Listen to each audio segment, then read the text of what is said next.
যে ফাঁসির আগে ওনার সাথে আমার শেষ দেখা ছিল। প্রথম রাতে দেখেন গ্রেপ্তার করে আমাকে রাত ৩টার সময়, ওই তো ডিসি বিপ্লব কুমার বললো যে বুঝতে পারবেন আপনি। আমি তখনই বুঝছি যে আমাকে তারা স্বাভাবিক রাখবে। রাত ৩টার সময় আমাকে মাইক্রোতে করে ডিবির কয়েকজন সদস্য সহ আমাকে বললো যে আপনার বাসায় যেতে হবে।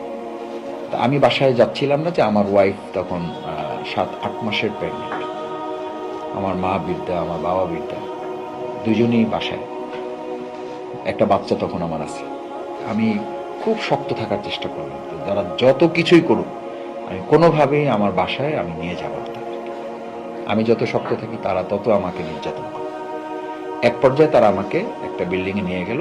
আমি বললাম যে ওখানে চলেন, ওখানে তাদের পাইতে পারি। আমি জানি যে এখানে তাদের থাকার কথা না। আমি তারপরে বললাম যে চলেন গিয়ে দেখি। আমি যাওয়ার পরে যখন পাওয়া গেল না কাউকে, তখন তারা আমার উপরে আরও ক্ষুব্ধ হয়ে গেল। আমাকে নিয়ে ওই বিল্ডিংয়ের মালিককে নিয়ে আসলো। মালিককে নিয়ে এসে ছাদের দরজা খুলল, ছাদের খুলে গেট খুলে আমাকে ছাদে উঠানো, সব থেকে আমাকে আলাদা করে ফেলল। ৩জন ডিবির সদস্য আমাকে নিয়ে পিছনে, আগে হ্যান্ডকাপ ছিল সামনে, এবার পিছনে হ্যান্ডকাপ, চোখ বেঁধে দিল। চোখ বেঁধে আমাকে দুটা প্রপোজাল দিল। বললো যে এখন যদি আপনাকে আমরা শুট করি তাহলে এটার নাম হবে বন্দুকযুদ্ধ, আর যদি আপনাকে ছাদ থেকে ফেলে দেই তাহলে হবে আপনি পালাতে গিয়ে ঝাঁপ দিয়ে মারা গেছেন। আপনি দুইটার মধ্যে কোনটা আপনার কাছে পছন্দ হয় আপনি বলেন। যে মানে স্বাভাবিক মানুষের, আমি মানে আমাকে অ্যারেস্ট করেছেন, আপনি আইনের কাছে নেবেন, থানায় নেবেন, মামলা দিবেন, জেলখানায় পাঠাবেন, রিমান্ড হবে। আপনি আগেই আমাকে মেরে ফেলার ডিসিশন নিচ্ছেন কি করে? এটা একদম প্রথম যেদিন গ্রেপ্তার করলো ৯ আগস্ট, সেই রাতে আমাকে ৩টার সময় ওই বিল্ডিংয়ে ছাদে উঠিয়ে তাদের প্রস্তাব হলো যে আপনি যদি এখন লাফ দিয়ে পড়েন তাহলে হবে আপনি পালাতে গিয়ে মারা গেছেন, আর যদি আপনাকে এখন শুট করি তাহলে আপনাকে আমরা মানে কি বলে যে বন্দুকযুদ্ধ বলে আমরা এটাকে মারতে হবে। এখন দুইটার কোনটা আপনি করবেন? তা আমি বললাম যে দেখেন, আপনারা যে দুটো পথ আমাকে বলছেন এই দুটা পথের রেজাল্ট তো একই, সুতরাং সিদ্ধান্ত আপনারা নেন। এটা রেজাল্ট তো ভিন্ন না, পথ দুইটা, রেজাল্ট তো একই। বলে যে আচ্ছা বুঝি, খুব শক্ত মানুষ। বললাম দেখেন আমার পরিস্থিতি আর আপনিও এটা না বোঝার কোনো কথা নেই। তো বলে ওখান থেকে বললো যে না, এর দিয়ে কাজ হবে না, এর দিয়ে আরো অনেক কাজ করাইতে হবে, চলো। তো দিয়ে আমাকে নামিয়ে নিয়ে চলে আসলো, নিয়ে আমাকে ডিবিতে রাখলো, ডিবিতে নিয়েই আমাকে আলাদা করে ফেললো। তো আলাদা করার পর থেকে ওই ভাইয়েরা আমার সাথে যারা ছিল তারা খুব কান্নাকাটি করতেছে। মানে অ্যারেস্টের পর থেকেই ওই ভাইয়েরা কেউ তাদের নিয়ে ভাবেন, প্রত্যেকের বক্তব্য হলো যে মাসুদ আপনি অ্যারেস্ট হলেন কেন? তাই আমি বললাম অ্যারেস্ট তো আমিও হই নাই আপনাদের জন্য, আর আপনারাও আমার জন্য হন। আল্লাহ তাআলা আমাদের যেভাবে নসিবে রেখেছেন ওটা হয়েছে। তো ওই দিন রাতটাই আমার জন্য মানে একটা বড় দুর্যোগের রাত গিয়েছে।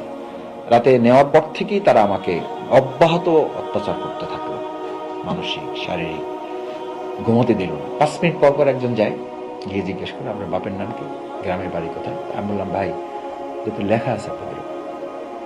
একজন এসে বোধহয় কোনোভাবে আমাকে মানে ভালো জানে বা বুঝতে পারে,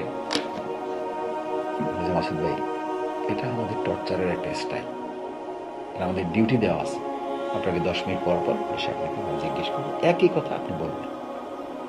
আমি এটা কোনো কথা বলছে? হ্যাঁ আপনাকে আমরা ঘুমাবো না আর আপনি ঘুমাবেন, আপনাকে ঘুমানোর জন্য নিয়ে আসা হয়েছে এখানে। আপনি যদি ঘুমাইতে না পারেন এবং আপনি এরকম টানা 1 দিন 2 দিন 3 দিন যখন ঘুমাবেন না, তখন আপনাকে যা জিজ্ঞেস করবো আপনি সেটাই বলবেন। আমি বললাম ভাই ওটা আমি এখনো বলবো। বলছেন আপনাকে ভারসাম্যহীন করা পর্যন্ত এটা আপনার প্রতি চলমান থাকে। মানে আমাকে পাগল বানানোটা তাদের টার্গেট, যে আমাকে ঘুমোতে দেবে না, আমাকে খাইতে দেবে না, আমাকে ওয়াশরুমে যেতে দেওয়ার জন্য ওখানে কমপক্ষে 1 ঘন্টা সিরিয়াল দিতে, একদম কৃত্রিম। মানে আছে আপনি বসেন, যখন হবে তখন আপনাকে জানানো হবে। মানে হেন অত্যাচার নাই। ডিবি অফিস ওখানে, ওটাকে মিন্টো রোডে ডিবি অফিসে তাদের ঘোষণা ছিল যে এখানে শুধুমাত্র আজরাইলের কার্যক্রমটাই আমরা নিয়ন্ত্রণ করতে পারি না, আর বাকি সব আমরা নিয়ন্ত্রণ করি। আমরা এখানে কাউকে জীবন দিতে পারি না, আর বাকি সব আমরা করতে পারি। মানে মারতে পারে কিন্তু কারো জীবন দিতে পারে না। ওরা মানে নিজেরা গল্প করতো, খুব অহংকার করে বলতো যে ডিবি অফিস হচ্ছে সেই জায়গার নাম যেই জায়গায় শুধু জীবন দেওয়া যায় না, আর বাকি সব এখান থেকে করা যায়। এই শক্তি আমাদের এখানে আছে। সেই ডিউপি অফিসে আমি 67 দিন থাকছি। মানে ওটা শেষের দিকে আমার কাছে বাড়িঘরের মতো মনে হচ্ছে যে আমার বোধহয় এখানেই থাকতে হবে হয়তো আর কি। তো ওরা বলতো যে আপনাকেও আমরা কত জিজ্ঞাসাবাদ করবো তাও বুঝতেছি না, সরকারও চাচ্ছি, কি করবো ভাই ধৈর্য ধরেন। মানে কতটা মস্কারা করতে এবং কতটা উপহাস করতে, যেই চেয়ারে বসি আমাকে নির্যাতনের জন্য, কারেন্টের শক দেওয়ার জন্য, তারপরে পায়ে হাঁটুতে মারার জন্য যখন আমাকে প্রস্তুতি নিতে বলতো, নিজেরা বলতো এই চেয়ারে যারা বসে তারা মন্ত্রী হয়। আমি বললাম এটা কি বললেন? বলছি হ্যাঁ, এই যে এখন আপনাদেরকে নির্যাতন করা হচ্ছে, আবার আপনারা যখন ক্ষমতায় যাবেন আপনাদের নির্দেশে ওদেরকে ধরে নিয়ে এসে আমরা আবার পিটাবো, আবার তাদেরকে নির্যাতন চলবে, কারণ ইতিপূর্বেও এভাবে হয়েছে। সুতরাং এই স্যার আপনি বসছেন, আপনিও মন্ত্রী হবেন। পাশে আরেকজন হাসতেছে, বলছে উনি তো মন্ত্রী আছেই, শিবিরের কেন্দ্রীয় সভাপতি ছিল উনি, জোট সরকারে ওনাদের 2জন মন্ত্রী ছিল।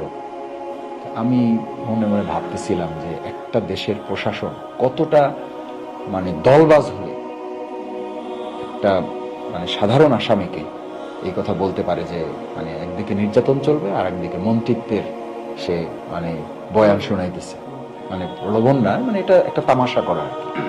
আমাকে বলছিল যে এই চেয়ারে যে বসে মানে শুধু নির্যাতনের চেয়ার না, এই চেয়ারে এর আগে আমুরা বসছে, এই আমার নাম শোনাইতেছে যে এই তোফায়েল এখন মন্ত্রী আছে, এরা এই চেয়ারে বসছে, আমরা এদেরকে নিয়ে আসছি, আবার কয়েকদিন পরে তাদেরকে নিয়ে আসবো। তো আমার কোনো কথাই ওদের ভালো না হলেও এটা তো কথা সত্য হয়েছে। পরে দেখলাম যে ওরা বলছে যে এই চেয়ারে এখন আপনাদের নিয়ে আসছে, আবার আপনারা নির্দেশ দেবেন ওদেরকে ধরে নিয়ে আসবো, ওদেরকে বসাই দেব। তো আমি তো তখনই বলেছিলাম যে এই অবস্থায় তো আসলে পরিবর্তন হওয়া দরকার। আল্লাহ তাআলা আলহামদুলিল্লাহ পরিবর্তন দিয়েছে। আমি তো 3.5 বছর তো একটানা জেল খেটেছি। তো একটানা জেল খাটলে তো 3টা ঈদ পেয়েছি, 3টা ঈদ মানে 6টা ঈদ পেয়েছি। ঈদ ফিতর পেয়েছি, ঈদুল আজহা পেয়েছি। প্রথম অনুভূতি যদি বলেন তাহলে ওখানে একটা ঈদের আলাদা আনন্দ আছে। আলাদা আনন্দটা কি, ওখানে একটা ফ্যামিলি আছে। এবং ঈদুল ফিতরের আমি 2টা নামাজে আমি ইমামতি করেছি। ওই সবাই মিলে প্রশাসনের সাথে এত ভালো জানতো আমাদেরকে। আমি এটা প্রশাসনের প্রতি, জেলখানার কর্তৃপক্ষের কাছে আমি কৃতজ্ঞ। কি কারণে আল্লাহ ভালো জানেন। ওই আগে থেকেই প্ল্যান করা হতো। ওই বন্দী যারা, সিনিয়র বন্দী যারা, ওনারা বলতো যে এবার কিন্তু মাসুদ ভাই ইমামতি করবে। এটা আমাদের বাইরে থেকে হুজুর আসলে ওনারা বক্তৃতা করবে, কিন্তু ইমামতি কিন্তু মাসুদ ভাই করবে। তো আমরা বক্তৃতাও করতাম, তারপরে ইমামতি করতাম। ওই দেখা যায় যে ঈদের দিন সাধারণত ওপেন রাখতো জেলখানা, সবাই সাথে যাওয়া আসা। মানে আমরা জেলখানা এরকম বলতাম যে আমাদের কোনো দাওয়াতের সিরিয়াল পাইতে হলে কমপক্ষে 2 মাস আগে আমাদেরকে দাওয়াত দিতে হবে। মানে এত দাওয়াতের আমাদের ওখানে ডিমান্ড ছিল। মানে কোনো কোনো ক্ষেত্রে এরকম হয়েছে যে কারারক্ষী এসে রাত 2টা 3টা ডিউটি যাদের ঘুম থেকে জাগাইতো, বলে মাসুদ ভাই এখন তো কেউ টের পাবে না, আমার ওয়াইফ, আপনার ভাবি তো গর্ভবতী, কিছুদিন পরে বাচ্চা হবে, আমি একটা বোতলে করে পানি নিয়ে আসছি, আপনি একটু ফু দিয়ে দেন। আমি বললাম আমি তো কোনো পিন না, বা আমি তো এগুলো করি না। কয় কিচ্ছু লাগবে না, আপনি শুধু আপনার ভাবি এটা বলছে, আপনার ভাবি এটা বলছে যে মাসুদ ভাইয়ের সাথে যদি দেখা হয় তুমি ডিউটিতে যাও, যদি ভাইয়ের ওখানে ডিউটি পড়ে তাহলে তুমি যে কোনোভাবে একটু পানি পড়া নিয়ে আসো। আমি বললাম ভাই যে আমি তো এরকম দোয়া দরুদ কি করে পড়তে হয়, কিচ্ছু লাগবে না, আপনি যা মনে আসে দোয়া করে একটু ফু দিয়ে দেন। আমি এটা আল্লাহ শুকরিয়া আদায় করি যে এতটা আমাদেরকে ভালোবাসতো, ভালো জানতো।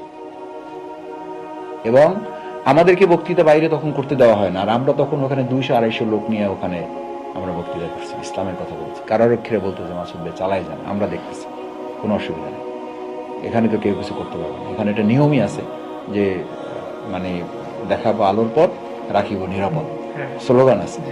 তো ওরা বলতো যে এটা তো কারাগারের স্লোগান, তা আলোর পর দেখাইতে হইলে তো কোরআন হাদিসের কথা শোনাইতে হবে, আপনি আলোচনা করেন, কোনো অসুবিধা নেই।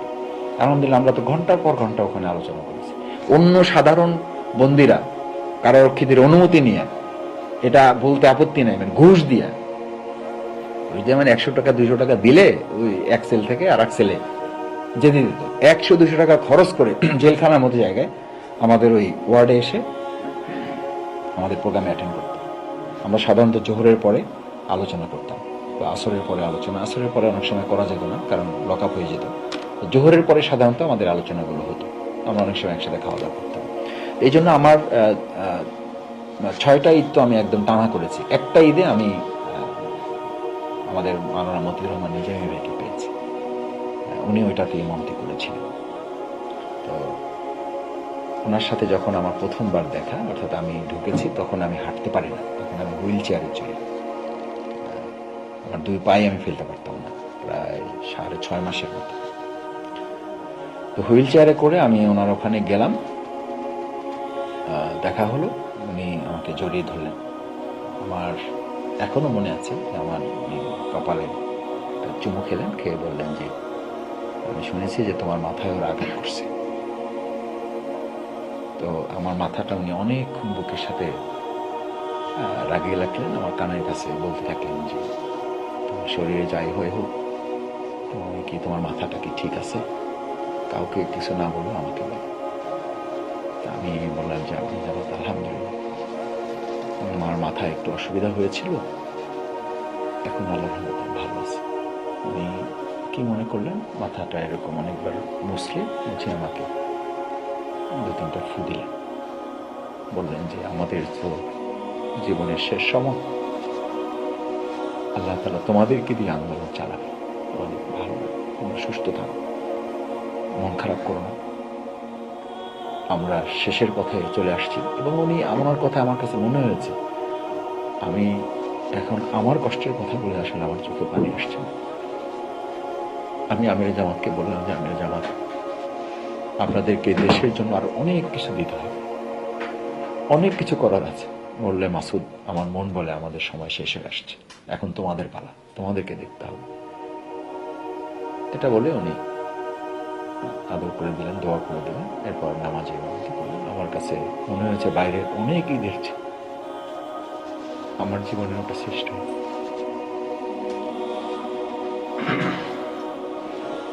যে ফাঁসির আগে ওনার সাথে আমার ওটা শেষ দেখা ছিল।